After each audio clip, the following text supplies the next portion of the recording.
Dobrodošli u Antinu garažu, danas ćemo zamotat ovu TC-ovu ljepoticu, ali prije svega špica.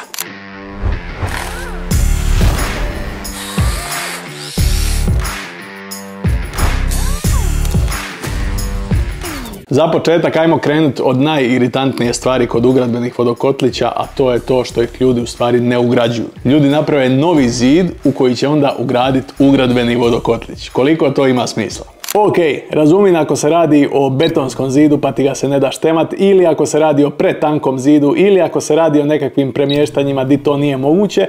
Međutim, ako se radi o normalnom, klasičnom ciglenom zidu od 30 cm, teška je tragedija ne ugraditi ugradbeni vodokotlić. Često se to događa iz nekakve ljenosti i inercije. Znači, ako vam kupaonu radi više nekakvih ekipa, znači našli ste svog vodoinstalatera, našli ste svog keramičara i tako dalje, onda vodoinstalater dođe i jednostavno postavi vodokotlić na mjesto gdje ste rekli da postavi, ne nudi vam rušenje, ne nudi vam ugradnju, naravno ne da se njemu štemat, a vama niko nije rekao. A u stvari istina je sljedeća. Dakle, vi u stvari u zidu trebate ištemat utor 50 puta 120 puta recimo 25 i to je recimo 15 minuta posla ako se radi o nekakvom normalnom ciglenom zidu, a s druge strane štedite na knauferu, štedite na keramičaru. Knaufer ili vaš pajdo građevinar, kogod vam radi kupaonu, će vam uzeti sigurno 100-tinjak eura za knauf kutiju s kojom će obući ovaj ugradbeni vodokotlić, a keramičar će vam naplatiti gerunge, sad ovisi ako ste pomakli recimo do ovog zida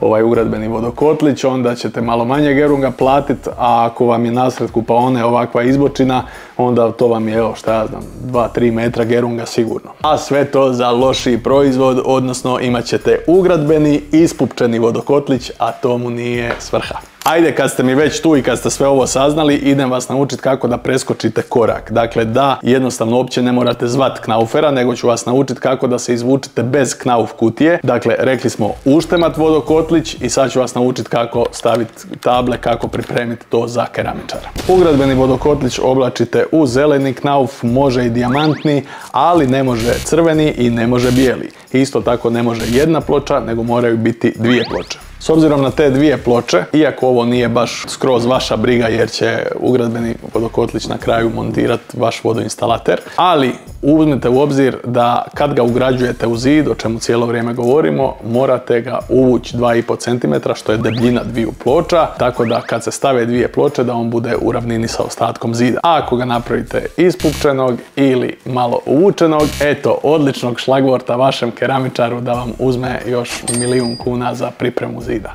Od alata trebate nešto standardnog, dakle metar skalpel, trebate pilu za knauf i trebate šraubu.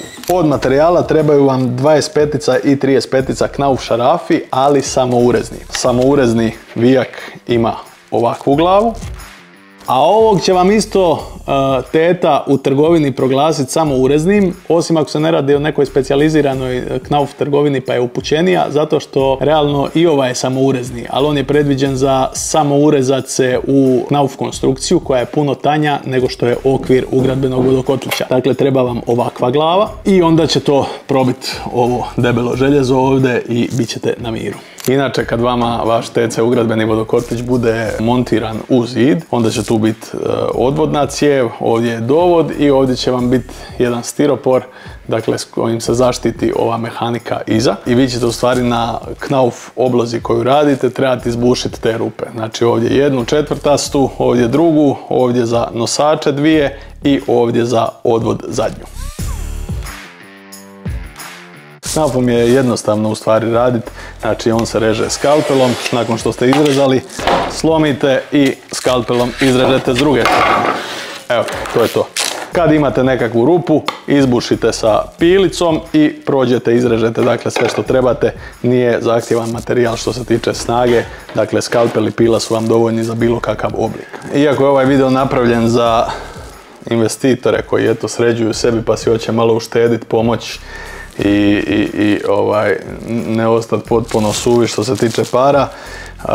Isto tako ovo je znanje koje mora imati svaki keramičar, jer često ćeš doći u situaciju da dođeš u nekakvu kuću na nekakvo gradilište i ako ovo ne znaš napraviti ili nemaš ovih par osnovnih alata, morat ćeš čekati da čovjeku dođe nekakav knaufer, završiti ono poprilično glup i jednostavan posao, ti ćeš sebi cijeli plan i raspored morat mijenjati, tako da keramičar mora znati knauf, koliko toliko. Još jedan tip. Kad je ugrađen vodokotlić, fotografirajte ga, zato što kad ga pokrijete sa pločama nećete više znati di bušiti, di ne, odnosno bojat ćete se, jer ako probušite sami vodokotlić u kojem je voda, bit će to jedan jako dug dan na poslu. Dakle, treba bušiti naravno u ove nosače i treba pojačati ovdje i ovdje i ovdje, zato što je ovo dosta ranjivi dio. Ovdje ne smije biti nikakvog šuškanja, isto tako keramičar poslije kad lijepi mora precizno zalijepiti bez imalo zraka unutra, jer tu dolazi školjka koja će se zavidat sve snage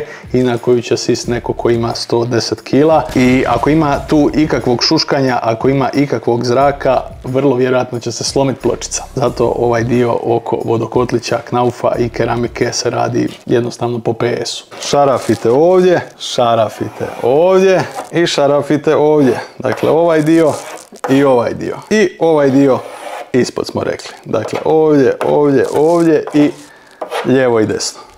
I još jedna stvar koju nisam rekao za samo urezne vike dok sam govorio. Inače, kod nekih stvari je manje bitna kvaliteta, odnosno šaraf će odraditi svoje.